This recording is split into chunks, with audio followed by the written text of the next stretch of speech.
ketika kami wahyukan, kami berikan kepada Musa Alkitab. Apa itu Alkitab?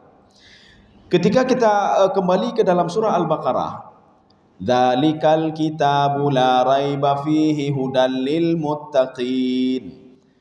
Penggunaan kalimat Alkitab dalam Al-Quran itu 193 kali. Itu kalimat Alkitab. Dengan tiga pembahasan. Kalau disebutkan Alkitab berarti itu Al-Quran. Satu. Kalau disebutkan Alkitab berarti itu Taurat. Yang ketiga, kalau disebutkan Alkitab dalam Al-Quran berarti itu maknanya Lauhul Mahfuz. Bagaimana kita bedakan? Ketika nanti cerita tentang umat secara umum, disebutkan Alkitab, tidak ada lain, itu adalah Al-Quran.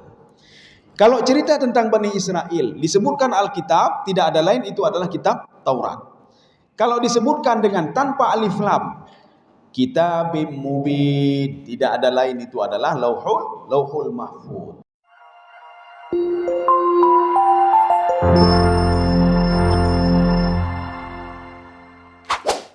Selamat menonton dan jangan lupa di-subscribe ya. Alhamdulillahi Rabbil Alamin. Wassalatu wassalamu ala ashrafil anbiya'i wal mursalin wa ala alihi wa ashabihi ajma'in. Raditu billahi rabba wa bil islami dina wa bi Muhammadin nabiyya wa rasulah. Rabbi shrah li sadri wa yassir li amri wahlul 'uqdatam min lisani yafqahu qawli.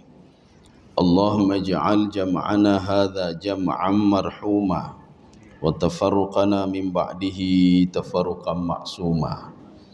Kaum muslimin dan muslimat sidang jamaah subuh yang dirahmati Allah.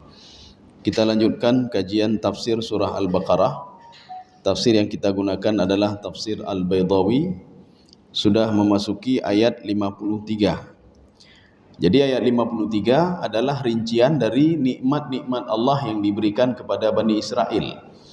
Pada pertemuan yang lalu kita sudah sebutkan, ada 8.000 Bani Israel ketika mereka itu melihat Nabi Musa pergi untuk menerima wahyu 40 malam. Mereka menyembah patung. Ya, jadi ada 8.000 orang. Jadi patung itu namanya Ijel. Ketika Nabi Musa kembali, patung itu dibakar oleh Nabi Musa alaihissalam. Setelah dibakar, karena patungnya terbuat dari emas, maka mencair. Maka diambil cairan itu dibuang ke laut, ke sungai. Setelah itu apa? Bani Israel, dia mengikuti aliran sungai dan minum air sungai itu. Ya, kenapa? Karena di situ sudah ada unsur Tuhan di situ. Ya. Setelah itu Nabi Musa murka. Dan mereka minta taubat kepada Nabi Musa alaihissalam. Nabi Musa mengatakan, kalau kalian ingin bertaubat sesuai dengan arahan Allah, hendaklah kalian bunuh diri kalian dulu. Ya, kalau tidak bunuh diri berarti tidak bertaubat. Akhirnya apa? Mereka dimaafkan oleh Allah Subhanahu wa taala. Yaitu pada ayat sebelumnya. Jadi artinya dimaafkan oleh Allah itu sebuah nikmat. Kita sebelum bulan suci Ramadan dosa banyak sekali. Ketika kita masuk dalam bulan suci Ramadan, sebesar apapun dosa kita dimaafkan oleh Allah Subhanahu wa taala. Ya, jadi ada dalam sebuah diskusi, kalau kalian mendatangiku kata Allah dengan dosa-dosa kalian, kalian minta maaf kepadaku, saya maafkan. Wala ubali. Makna wala ubali, saya tidak akan mengingat dosa-dosa yang sudah kalian lakukan. Tidak saya ingat-ingat lagi. Kemudian yang kedua, kalau kalian datang menjumpaiku, dosa kalian sebesar gunung, saya maafkan dosa kalian kata Allah. Wala ubali. Dan saya tidak pernah mengungkit-ungkit lagi dosa kalian kata Allah. Yang kedua. Yang ketiga, kalian datang menjumpaiku, dosa kalian seluas langit dan bumi kata Allah. Tapi dengan syarat, tidak boleh syirik kepadaku kata Allah. Kalian minta maaf, akan aku ampuni dosa kalian kata Allah. Wala ubali. Dan tidak aku pedulikan lagi, aku ingat lagi dosa-dosa kalian. Itu kan sebuah nikmat. Jadi nikmat artinya bulan Ramadan ini sebagai pelebur dosa. Walaupun bulan lain juga pelebur dosa juga, kapan saja boleh. Tetapi apa? Ada keistimewaan khusus bulan Ramadan. Salah satunya apa? Turun Al-Quran di bulan Ramadan. Maka bulan Ramadan itu begitu istimewa. Maka kalau kita mau istimewa juga, jangan jauh dari Al-Quran. Karena setiap makhluk yang dekat dengan Al-Quran, dia akan menjadi mulia. Jibril muta'in thamma amin. Dia sangat dipatuhi oleh malaikat lain. Muta'in thamma amin. Kemudian kenapa Jibril demikian? Karena wahyu diturunkan melalui Jibril. Kemudian Nabi Muhammad kenapa dimuliakan oleh Allah daripada nabi-nabi yang lain? Karena diturunkan Al-Quran pada Nabi Muhammad. Kenapa bulan Ramadan itu mulia? Karena Al-Quran diturunkan di bulan Ramadan. Maka kalau kita juga ingin dimuliakan oleh Allah, punya keistimewaan juga, jangan pernah jauh dari Al-Quran. Sekarang ayat 53, ini nikmat juga yang diberikan kepada Bani Israel oleh Allah Subhanahu wa taala. A'udzu billahi minasyaitonir rajim. Bismillahirrahmanirrahim. Wa idh ataina Musal kitaba wal furqana la'allakum tahtadun. Ya, coba diterjemahkan. Dan dalam dulu ingatlah ketika kami berikan kepada Musa Alkitab Taurat dan keterangan yang membedakan antara yang benar dan yang salah, agar kamu mendapat petunjuk. Ya, ini panjang sekali terjemahan. Kita pendekkan sekarang. Wa idh ataina Musal kitab. Ini sesuai terjemahan tadi, kita ringkaskan. Tatkala kami memberikan kitab kepada Nabi Musa alaihissalam. Idh di dalam Al-Quran, kalau kita ketemukan idh wa idh qala Ibrahim wa idh qala Musa, idh itu cerita tentang sejarah. Tapi kalau kita ketemukan dalam Al-Quran idza itu cerita tentang masa depan. Idza syamsu kuwirat. Jadi tatkala matahari itu dirobek, tapi belum kiamat. Ya. Jadi idza cerita masa depan, kalau idh itu cerita masa lalu. Wa idh ataina Musal kitab. Ketika kami wahyukan, kami berikan kepada Musa Alkitab. Apa itu Alkitab? Ketika kita kembali ke dalam surah Al-Baqarah, dzalikal kitabu la raiba fihi hudal lil muttaqin. Penggunaan kalimat Alkitab dalam Al-Quran itu ada 193 kali. Itu kalimat Alkitab. Dengan tiga pembahasan. Kalau disebutkan Alkitab berarti itu Al-Quran. Satu. Kalau disebutkan Alkitab berarti itu Taurat. Yang ketiga, kalau disebutkan Alkitab dalam Al-Quran berarti itu maknanya Lauhul Mahfuz. Bagaimana kita bedakan? Ketika nanti cerita tentang umat secara umum, disebutkan Alkitab, tidak ada lain, itu adalah Al-Quran. Kalau cerita tentang Bani Israel, disebutkan Alkitab, tidak ada lain, itu adalah kitab Taurat. Kalau disebutkan dengan tanpa alif lam, Kitabim mubin, tidak ada lain, itu adalah Lauhul Mahfuz. Maka kalau disebutkan fi kitabim mubin, itu bukan di dalam Al-Quran, bukan di dalam Taurat, tetapi apa? Di dalam Lauhul Mahfuz, fi kitabim mubin. Sekarang kita kemari. Wa idh ataina Musal kitab. Kita sudah membahas pada pertemuan yang lalu. Nabi Musa, nama Nabi Musa itu bukan nama Arab, bukan nama Arab. Karena Arab itu berasal dari keturunan Nabi Ismail alaihissalam. Anak Nabi Ibrahim, ada Ismail, ada Ishak. Keturunan Nabi Ismail itu mereka ngomong bahasa Arab. Walaupun nanti ada tidak sama seperti bahasa Al-Quran. Di antara bahasa Arab keturunan Nabi Ismail alaihissalam yang bahasanya serupa dengan Al-Quran adalah bahasa Quraisy. Bahasanya kelompok Rasulullah sallallahu alaihi wasallam. Maka Rasulullah ketika turun Al-Quran kepada beliau, lafaz itu tidak asing sama beliau. Kenapa? Karena beliau itu keturunan Quraisy dan Rasulullah ngomong juga bahasa Quraisy. Anak Nabi Ibrahim yang kedua namanya Ishak. Ishak punya anak lagi namanya Yakub. Yakub punya anak lagi. Jadi makanya anak Nabi Yakub itu dipanggil dengan Bani Israel. Ini dari Ishak, Yakub, kemudian anak-anak Yakub, yang 12 anak Yakub itu semua berbicara bahasa Ibrani, tidak berbicara bahasa Arab. Termasuk Nabi Musa alaihissalam. Nabi Musa tidak berbicara bahasa Arab. Maka Musa di sini bukan lafaz Arab tapi lafaz Ajam. Dari mana asalnya? Musa ini bahasa Ibrani. Musa kalau dalam bahasa Ibraninya mu itu mo atau mu itu maknanya air. Kalau di dalam bahasa Arab maun atau miyahun itu air. Tapi dalam bahasa Ibrani mo saja, mo atau mu. Kemudian sa itu berasal dari kalimat sya itu syajarah. Syajarah itu pohon. Pohon dalam bahasa Arab syajarah. Tetapi dalam bahasa Ibrani syah. Ya, seperti kita iu ya Mbak, iu. Dua kalimat tetapi sudah mengandung air kelapa. Kalimatnya panjang tetapi dengan dua huruf saja, i dan u. Mo dan syah. Sudah artinya apa? Moya syajarah, air dan pohon. Kenapa nama Nabi Musa air dan pohon? Ketika beliau dilempar oleh ibunya atas perintah Allah Subhanahu wa taala, wa alqihu fil yammi. Lemparkan anakmu ke sungai.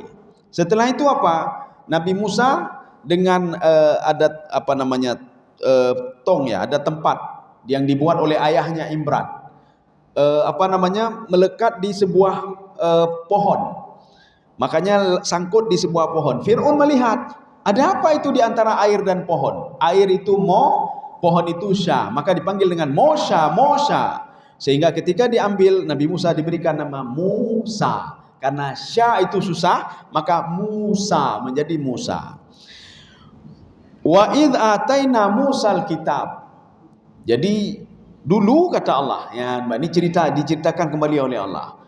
Tatkala Musa itu saya berikan kitab. Kitab apa itu? Kitab Taurat. Kalau kita di dalam Al-Quran ada surah Al-Fatihah, ada surah Al-Baqarah, ada surah Ali Imran. Kalau dalam ini tidak, Safar. Safar takwin, safar tathniyah, safar adat. Ya, nanti kalau cerita tentang kejadian langit dan bumi, kejadian manusia di dalam Taurat itu termaktub di dalam safar takwin. Berapa hari manusia dalam kandungan? Bagaimana penciptaan langit dan bumi? Itu dikemas dalam bentuk safar takwin. Nanti ada safar safar adat. Kemudian ada safar adat, safar takwin, safar tathniyah. Ini seperti Injil juga, Injil. Tetapi Injil itu sudah diotak-atik ya. Injil sudah diotak-atik. Ada Injil Matius, ada Injil macam-macam. Injil Lukas dan lain sebagainya. Dan termasuk cerita tentang puasa Ramadan itu ada di dalam Injil, ada dalam Injil. Ini membuktikan kalau seandainya kata Imam At-Tabari dalam tafsir beliau, sebelum puasanya kita ada puasa yang dilakukan oleh kaum Nasrani. Kaum Nasrani mereka berpuasa sebelum kita berpuasa. Puasa apa itu? Juga puasa Ramadan. Ini menurut Imam At-Tabari. Kenapa Imam At-Tabari ngomong seperti itu? Karena di dalam Injil Lukas ayat 1 sampai ayat 11, di situ cerita tentang keturunan-keturunan semuanya. Kemudian cerita di situ tentang apa? Nabi Isa berpuasa selama 40 hari. 40 roh kepuasaan. Kemudian apa? Syariat di dalam Taurat, dalam Injil itu sama seperti Al-Quran. Cuma mereka yang tidak memberikan keuntungan bagi mereka dikeluarkan dari situ. Nabi Isa mengatakan, "Ausani bis salati waz zakah."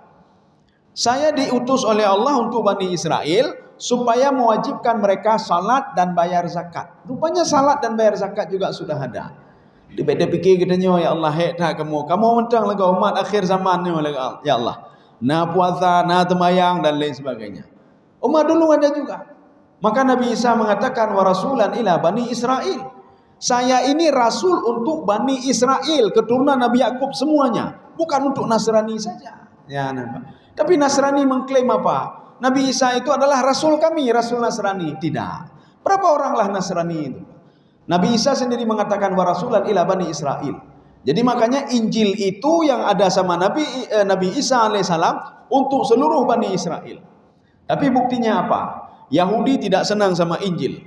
Sama Nasrani begitu juga tidak senang sama Yahudi.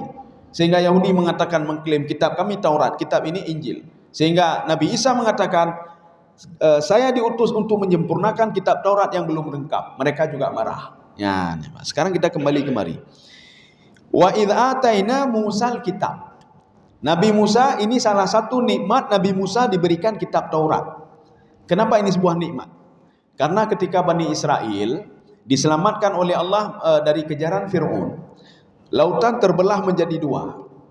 Setelah itu apa? Mereka sampai ke perkampungan Tih. Mereka berada 40 tahun di situ. Mereka minta kepada Nabi Isa alaihissalam, Nabi Musa alaihissalam, kalau bisa kami ada panduan hidup. Ada yang mengatakan ini halal, ini haram. Ada enggak kitabnya? Ada enggak panduannya? Ada enggak undang-undangnya? Oh baik, kata Nabi Musa alaihissalam, saya akan minta kepada Allah Subhanahu wa taala.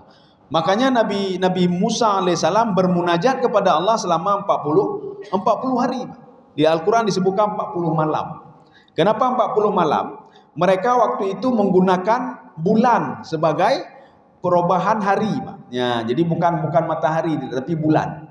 Makanya disebutkan di sini malam. Arba'ina lailah, ya, 40 malam. Setelah itu apa? Nabi Musa kan kembali. Ya, ini sudah saya berikan kitab Taurat kepada Nabi Musa alaihissalam. Di sini ada panduan. Orang yang berzina dirajam kalau dia sudah menikah. Orang yang berzina dicambuk kalau dia belum pernah menikah. Maka kalau dia berzina maka dicambuk. Yang mencuri itu potong tangan, itu ada di dalam Taurat. Tapi akibat perkembangan masa, mereka takut kalau mereka dipotong tangannya, maka hukum potong tangan di dalam Taurat mereka keluarkan. Hukum berzina itu dirajam mereka keluarkan dari Taurat, dan mereka tidak setuju dengan rajam dan potong tangan. Ini siapa? Yahudi. Mereka enggak setuju. Maka kalau kita lihat Taurat sekarang, perjanjian lama, tidak ada lagi hukum potong tangan di situ. Kemana hukumnya sudah mereka keluarkan dari Taurat. Ya, ini ada juga berencana ingin mengeluarkan hukum potong tangan di dalam Al-Quran. Hukum cambuk dalam Al-Quran. Hukum ini dan hukum itu, ya, kesaksian palsu dan lain sebagainya. Kita ingin keluarkan tapi tidak bisa. Al-Quran tetap dijaga keasliannya oleh Allah Subhanahu Wa Taala. Dari diturunkan dari Lauhul Mahfuz sebelum Nabi Muhammad lahir ke Baitul Izzah, itu belum lahir Nabi Muhammad SAW. Sampai diturunkan pada masa lahirnya Nabi Muhammad selama 23 tahun. Salah satunya turun di bulan suci Ramadan, yaitu Iqra bismi rabbikal ladzi khalaq. Cuma 5 ayat saja. 5 ayat saja. Maka kalau ditanya Al-Quran turunnya, kapan turun Al-Quran? Kalau kita jawab turun Al-Quran ke bumi di bulan Ramadan, itu keliru. Karena banyak sekali Al-Quran itu. Yang turun 5 ayat saja cuma di bulan Ramadan. Itu pun pada tanggal 17 Ramadan. Maka kalau kita memperingati nuzulul Quran, 17 Ramadan, itu memperingati turunnya 5 ayat saja. Iqra bismi rabbikal ladzi khalaq. Bukan turun seluruh Al-Quran. Tetapi turun seluruh Al-Quran itu bukan di bumi, tetapi dari Lauhul Mahfuz ke Baitul Izzah, langit bumi, di langit pertama. Itu turun pada bulan Ramadan, 27 Ramadan. Turunnya itu sekaligus turunnya, 27 Ramadan. Maka di Arab itu, mereka yakin betul dengan pendapat Ibnu Abbas. Apa kata Ibnu Abbas? Lailatul Qadar itu sebenarnya bukan di bumi. Di mana? Di langit satu. Kenapa? Turun Al-Quran itu di Baitul Izzah, bukan di bumi, turun sekaligus pada 27 Ramadan. Tetapi kata Ibnu Abbas dan Imam Al-Qurtubi, al-ihtifalu fi kulli sanah. Itu dibuat di bumi apa? Untuk memperingati saja. Maka Ibnu Abbas mengatakan, kalau seandainya turun Al-Quran 27 Ramadan, memperingatinya pasti 27 Ramadan juga. Tidak mungkin 26, 25 dan lain sebagainya, mungkin. Maka di Arab itu ketika 27 Ramadan cukup ramai orang, Pak. Cukup ramai orang. Ya, katanya yang pekan Lailatul Qadar, Pak. Karena Lailatul Qadar. Karena naurung pekatin bino Ramadan tarawih na geja, Pak. Tarawih na geja. Pajanci geja entu ada Lailatul Qadar. Kenapa? Dapat pahala 83 tahun, Pak. Ya, 83 tahun dapat pahala. Jadi sama lagi orang jak Masjidil Haram. Masjidil Haram kemudian pergi Masjidil Aqsa. Kalau Masjidil Haram kan banyak sekali pahalanya, Pak. Ribuan pahalanya. Kalau di sini kan 27 saja. Akhirnya itu mayang tapi Masjidil Haram. Ketika Indonesia hanya ketemu mayang lain. Waktu kita tanya kenapa tidak salat lagi? Kasih lebih pahala, Pak. Pahala sudah lebih, ya, Pak. Kenapa lebih? Karena salat di Masjidil Haram, maka sudah lebih. Nah, itu keliru, Pak. Sama seperti orang begini juga dalam hadis. Maka kita jangan salah memahami hadis. Memberikan makan kepada orang yang berpuasa sama pahalanya seperti orang berpuasa. Ya. Ketika hadis ini salah dipahami, besok orang nggak mau puasa lagi. Jadi apa akhirnya? Kasih makan orang puasa saja. Waktu ditanya kenapa kamu tidak puasa? Pahala memberikan orang buka puasa pahalanya sama, Pak. Ya, sama, Pak. Nah, jadi artinya apa? Dia memberikan makan saja, puasa tak, Pak. Itu juga jangan salah, jangan keliru, Pak, memahami itu. Jadi artinya apa? Diberikan bonus oleh Allah, kamu tetap puasa juga. Nanti pahalanya apa? Pahala kamu begitu banyak pahala kamu kalau kamu bersedekah di bulan suci Ramadan. Apalagi memberikan makan orang yang berpuasa. Kaum muslimin sidang jamaah yang dirahmati Allah. Sudah, ini makna Alkitab. Sekarang wal furqan. Jadi furqan di dalam terjemahan tadi diterjemahkan hak dan batil ya Pak. Ya, diberikan hak dan batil. Apa itu sebenarnya? Jadi kita merujuk ke dalam tafsir Baydawi. Imam Baydawi, Ibnu Abbas, Imam Al-Qurtubi, Imam At-Tabari, apa kata beliau? Wal furqan artinya wal mu'jizat. Ya, diberikan mukjizat. Jadi artinya mukjizat yang diberikan oleh Allah kepada Nabi Musa itu merupakan nikmat bagi Bani Israel. Mukjizat tongkat bisa membelah lautan menjadi dua adalah nikmat bagi Bani Israel. Mukjizat ini untuk membedakan hak dan batil, untuk melihat mana yang betul-betul ular, mana yang bukan ular. Ya, untuk melihat mana kekuasaan Allah, mana yang sanggup dilakukan oleh manusia dan mana yang tidak sanggup, dan mana yang disanggupi oleh Allah Subhanahu wa taala. Ini merupakan sebuah nikmat. Maka mukjizat itu nikmat. Seperti Al-Qur'an. Al-Quran itu mukjizat. Itu nikmat bagi umat Nabi Muhammad SAW, tidak bagi umat yang lain, Pak. Cuma orang yang tidak paham Al-Quran, dia dipikir apa itu? Mukjizat lah yang Qurannya. Puji apa Qurannya ada? Seperti Nabi Sulaiman itu berada di atas angin. Puji Quran ini bisa menghidupkan orang mati, ya, Pak. Nya naurum meninggal, tecok Quran dapat duit samping, ude. Apakah itu mukjizatnya, ya, Pak? Apakah Al-Quran bisa terbang? Ini seperti kata orang kafir, Pak. Ya Muhammad, kalau Quran itu mukjizat, coba kamu letakkan di atas tanah, fatufujihar al-har, air itu terbang ke atas dia gara-gara Quran. Kan mukjizat itu. Atau kamu ambil Quran ini taruh di kuburan, kemudian apa? Mayat-mayat semua bangkit gara-gara Quran ini. Nabi Muhammad ke iman dang, bahaya jauh urung lengan, ya. Jadi Al-Quran ini adalah mukjizat immaterial. Mukjizat immaterial adalah mukjizat yang tidak bisa dilihat dan dirasa, Pak. Satu lagi mukjizat material. Material itu bisa dilihat dan dirasa. Bani Israel bisa melihat tongkat Nabi Musa berubah menjadi ular. Bani Israel bisa melihat kalau tongkat Nabi Musa bisa membelah lautan menjadi dua. Ini namanya mukjizat material. Satu lagi mukjizat immaterial. Immaterial artinya apa? Dia itu bisa kita rasakan dengan mendekati dulu dan kita memahami dulu nilai-nilai yang ada di dalam Al-Quran itu. Baru kita tahu ini mukjizatnya rupanya. Ya, nah, ini seperti harga burung, satu ekor burung sampai ratusan juta di Cayman. Padahal burung itu sama saja. Apakah burung itu bisa meramal ini? Tidak, sama saja burung itu. Rupanya nilai dia. Apa nilai dia? Suaranya bagus sekali. Dia sudah menang kontes, ya, Pak. Ikut kontes di sini menang, sana menang. Suaranya bagus sekali. Itulah nilainya. Maka Al-Quran itu yang kita kejar sekarang di bulan Ramadan apa? Nilainya kita kejar. Jadi jangan hanya bacaan saja. Ini baca-baca Quran ada yang pu arti ni. Yang baik dan yang arti baik dan yang baik tapi fikir artinya. Ya, ni, Pak. Jadi paling enggak gunakan bulan suci Ramadan ini. Paling enggak memahami 2 ayat saja. Paling enggak selama nanti 30 hari, oh ini rupanya maksud ayat ini, Pak. Ya. Jadi makanya Al-Quran itu tidak hanya kita baca saja, tetapi kita pahami dan kita tadabburkan. Disitulah nampak nilainya nanti, Pak. Disitulah letak mukjizatnya nanti, Pak. Al-Quran bisa memberikan ketenangan bagi seseorang. Di situ baru letak mukjizatnya, Pak. Jadi bukan Al-Quran jiipo dan lain sebagainya, tidak. Jadi makanya seorang itu berani menghabiskan duitnya untuk burungnya. Burungnya itu yang harganya ratusan juta. Makanan begitu juga. Makanan untuk burung ini sehari itu sampai ratusan ribu, bahkan sebulan itu sampai jutaan. Kenapa dia mau mengeluarkan duitnya? Karena dia itu tahu nilai burung itu luar biasa. Ya, sudah, ini makna wal furqan. Jadi wal furqan itu memang sebagian penafsir ada mengatakan Alkitab wal furqan itulah Taurat. Sebagian penafsir mengatakan termasuk Imam Al-Baydawi, Alkitab itu adalah Taurat, wal furqan itu adalah mukjizat. Maka di dalam Al-Quran disebutkan fi tis'i ayat, mukjizat Nabi Musa itu ada 9 mukjizatnya. Mukjizat yang pertama, tongkat berubah menjadi ular. 1. Mukjizat yang kedua, tangan beliau bisa mengeluarkan cahaya seperti cahayanya matahari. Sehingga Fir'aun ketika pertama sekali ketemu dengan Nabi Musa alaihissalam, Nabi Musa mengajak beliau untuk menyembah Allah. Apa kata Fir'aun? Kamu akan saya penjara kamu. Dijawab oleh Nabi Musa, bagaimana kalau saya datangkan mukjizat? Boleh, coba datangkan mukjizat. Dikeluarkan cahaya dari tangannya. Ketika itu Fir'aun seperti orang buta, ya, Pak.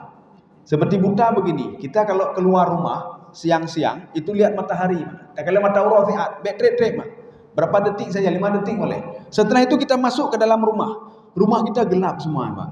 Kenapa? Karena asupan cahaya tadi, ketika kita masuk ke dalam rumah, itu walaupun kita hidupkan lampu, mata kita agak ini, Pak. Ya, karena cahaya yang kuat yang tadi, Pak. Fir'aun begitu juga. Ketika dia melihat cahaya di tangan Nabi Musa alaihissalam, kemudian Nabi Musa menutup kembali tangannya, Fir'aun tidak nampak apa-apa lagi. Ya, nampak. Ketika itu Fir'aun mengatakan kepada pekerjanya, apa ini? Ada apa ini? Pekerjanya, pendamping Fir'aun mengatakan, hadza sihir. Ini sihir. Ya, nampak. Padahal Fir'aun di situ dia sudah agak begini, agak percaya dan tidak. Artinya kalau sihir tak mungkin seperti ini. Ular tongkat menjadi ular tak mungkin seperti ini. Gara-gara yang ada di samping beliau ya petah, Pak. Kon. Nyantir ya. Ajak saja dia nanti bertanding nanti. Ya, yaumuz zinah. Ketika semua manusia nanti berkumpul, ajak saja tanding Musa itu. Pasti dia kalah. Ya. Hokanya, Pak. Alkitab Al-Furqan. Oh ya, tadi mukjizatnya yang pertama, yang kedua itu. Yang ketiga, Nabi Musa alaihissalam pernah disuruh oleh Allah Subhanahu wa taala, idrib bi'asakal hajar fanfajarat minhu 12 aina. Ketika Bani Israel kehausan, mereka minta minuman sama Nabi Musa alaihissalam. Apa kata Nabi Musa? Nabi Musa berdoa kepada Allah. Akhirnya Allah mengatakan, idrib bi'asakal hajar. Ya Musa, pukullah tongkatmu di atas batu itu. Anehnya, batu yang dipukul di atas itu tidak mengeluarkan air, tetapi air itu dari samping-samping keluar. Ada berapa mata air? Ada 12 mata air. Apa maknanya? Kaum Nabi Musa ada 12 kaum. Ya, semuanya 12 kaum. Batu itu dari mana batu itu? Dalam berbagai literatur tafsir diungkapkan, batu ini berasal dari Nabi Syuaib alaihissalam. Jadi ada batu yang dibawa selalu oleh Nabi Musa alaihissalam. Dan satu lagi tongkat. Maka tongkat dan batu adalah pemberian Nabi Syuaib alaihissalam kepada Nabi Musa alaihissalam ketika beliau melakukan perjalanan masuk Mesir bersama 2 orang istrinya. Ini mukjizat yang ketiga. Mukjizat yang keempat. Yang keempat, ya ini kalau kita cari-cari faedah mukjizat Nabi Musa, sedangkan Al-Qur'an mengatakan fi tis'i ayat. Rupanya Bani Israel sebelum dihancurkan oleh Allah, ditenggelamkan oleh Allah Fir'aun itu di dalam laut, Allah pernah memberikan pelajaran kepada mereka. Pelajaran apa itu? Fa arsalna alaihimut tufan wal jarada wal qumala wat tafati'a wad dama ayatin mufassalat. Jadi pernah diberikan at-tufan. Tufan itu apa? Air bah. Air bah waktu itu hanya sebatas leher. Kalau ada anak kecil, sebatas leher anak kecil. Kalau ada orang dewasa, sebatas leher orang dewasa. Kalau mereka naik ke sebuah bukit, airnya juga ikut naik bersama mereka. Di mana letak mukjizat Nabi Musa alaihissalam?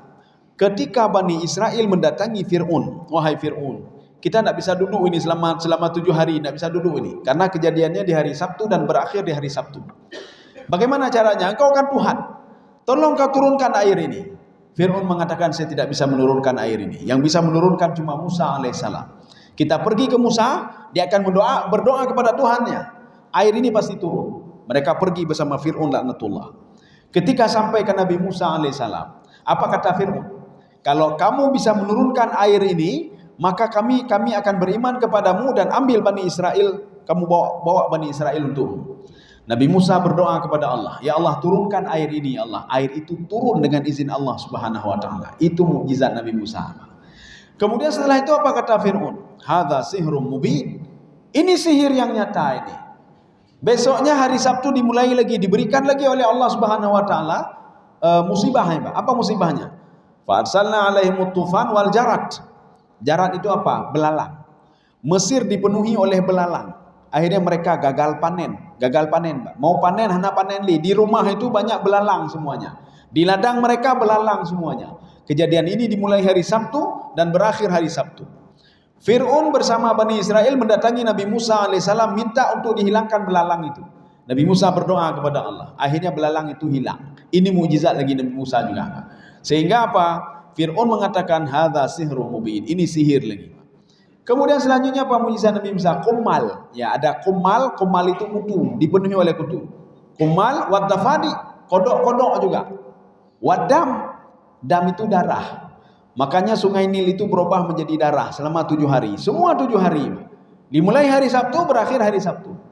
Maka kenapa hari Sabtu itu? Itu sebagai hari bersejarah bagi orang Yahudi. Itu sebagai hari ibadah bagi Yahudi. Maka Yahudi sekarang beribadah di hari Sabtu. Setiap ada hari Sabtu, semua kegiatan off semuanya. Ini Yahudi, kegiatan off. Mereka beribadah semuanya. Nasrani begitu juga, menjadikan hari Ahad itu sebagai hari ibadah. Kegiatan off semuanya apa? Hana pupuk tak boleh, Pak. Ya. Kenapa? Karena kata mereka, hari Ahad itu, Ahad berasal dari kalimat wahid. Mana wahid apa? Hari permulaan diciptakan langit dan bumi. Maka untuk menghormati penciptaan langit dan bumi, maka kita beribadah di hari Ahad. Ya, Pak. Semua off. Orang beriman, kita orang Muslim, hari Jumat nih, Pak. Tapi tidak off, Mekah lagi, Pak. Sedang Jumat ke Mekah nih, Pak. Ya. Sedang hari-hari Jumat dia jualan, Pak. Kalau Nasrani punya alasan, Yahudi punya alasan. Kita tidak. Sudah hari Jumat, tidak Jumat lagi, beraktivitas lagi di hari Jumat. Bahkan memanfaatkan Sabtu dan Ahad lagi, Pak. Sabtu dan Ahad. Ya, hari libur. Kok libur ya ibadah. Katanya libur ya ikut-ikawannya. Ya, Ahad begitu juga. Ahad Nasrani beribadah hari itu. Kita libur Ahad waktu tadinya bakal. Kita langsung Yahudi Nasrani kita biasa Sabtu dan Ahad ini, Pak. Dua-duanya, Pak. Sabtu dan Ahad ini. Awaknya ibadah gitu, Pak. Ada alasan. Ya. Kaum muslimin sedang jemaah yang dirahmati Allah. Sebenarnya tidak apa-apa juga, tergantung kepada niat. Kita lanjut, Pak. Itu 9 mukjizatnya. Jadi kalau ditanya kok 9, yang nampak kan cuma tongkat menjadi ular, keluar nih dari tangannya. Kemudian batu itu mengeluarkan air, sambungannya itulah tadi, Pak. 6 lagi itulah tadi. Sekarang kita lanjut. La'allakum tahtadun. Mudah-mudahan dengan turunnya Taurat itu kalian bisa dapat petunjuk. Ini tidak boleh, ini boleh. Ya, begitu juga kita di bulan suci Ramadan. Paling enggak kalau 11 bulan selain Ramadan kita jauh dari Al-Quran. Paling enggak di bulan Ramadan ini kita dekat dengan Quran. Ya, kita dekat dengan Al-Quran. Untuk apa? Supaya kita lebih tahu apa yang ada dalam Al-Quran. La'allakum tahtadun. Supaya bisa dapat petunjuk dengan Al-Quran itu. Jadi kalau kita tidak pernah baca Al-Quran, dari mana dapat petunjuk? Kalau kita tidak pernah baca Al-Quran, dari mana kita tahu kalau itu adalah mukjizat? Maka kesempatan di Ramadan ini tidak ada di bulan lain. Kalau di bulan lain memang hanamat Quran, Pak. Tapi kalau di bulan Ramadan, itu habis salat zuhur, lihat orang baca Quran, habis baca Quran belum, Pak. Paling enggak kena dah baca Quran, cik. Ya. Paling enggak orang seumur hidup, bulan Ramadan pasti dia baca Quran. Ya, walaupun cuma 1-2 ayat, Pak. Walaupun sebelum cik Quran dan kemarin, Pak. Tetapi apa? Di bulan Ramadan pasti dia baca Quran 1 ayat atau 2 ayat pasti dia baca. Maka manfaatkanlah ghirah ini, Pak. Ya. Motivasi untuk baca Quran di bulan Ramadan kita manfaatkan untuk kita mengkaji Al-Quran. Kalau bulan lain kan hana aja, Pak. Hai dah kaji Quran bulan lain, Pak. Pekon ya. Kita sibuk dengan aktivitas yang lain. Tapi karena ini semua puasa, ya. Semua baca Quran. Kita hana ada baca Quran kan hana mau saja. Semua baca Quran. Hanya kau baca Quran juga, ya. Ini makna la'allakum tahtadun. Ada di dalam ayat lain, Allah Subhanahu wa taala berfirman begini. Mathalul ladzina hummilut taurata thumma lam yahmiluha kamathalil himari yahmilu asfara. Perumpamaan orang-orang Yahudi, perumpamaan Bani Israel, perumpamaan Nasrani, mereka membawa kitab Taurat tetapi tidak tahu isi Taurat itu seperti keledai, Pak. Lagi keledai. Keledai apanya? Keledai yang membawa kitab di atasnya. Kitab cukup je ada keledai. Cuma keledai itu apa? Bodoh, tetap binatang ni, Pak. Walaupun dia bawa kitab, dia bawa ilmu, status keledai tetap binatang. Maka perumpamaan ini namanya di dalam tafsir Ibnu Asyur, ini namanya tasbih tamthili namanya, Pak. Perumpamaan sebuah cerita-cerita. Tapi walaupun ini cerita, tetapi memang Allah Subhanahu wa taala mengatakan orang itu seperti keledai, Pak. Walaupun ini perumpamaan.